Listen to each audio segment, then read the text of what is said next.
নবী সাল্লাল্লাহু আলাইহি সাল্লাম বলছেন, কোন ব্যক্তি মানুষ নাকি বেঈমান এটা চিনবার উপায় নামাজ পড়ে বা পড়ে না এর ভিত্তিতে।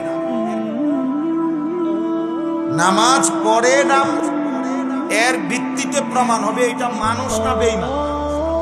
তার মানে নাফরমান বেনামাজিকে আল্লাহর নবী সাল্লাল্লাহু আলাইহি সাল্লাম মানুষ বলতো নারাজ।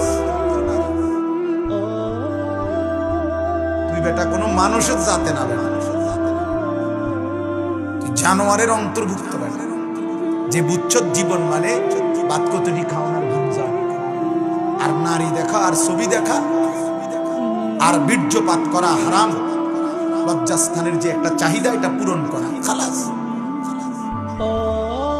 জন্য রাসূলুল্লাহ সাল্লাল্লাহু আলাইহি ওয়াসাল্লামের এই শব্দ হাদিস, লোকটা কি মানুষ নাকি বেঈমান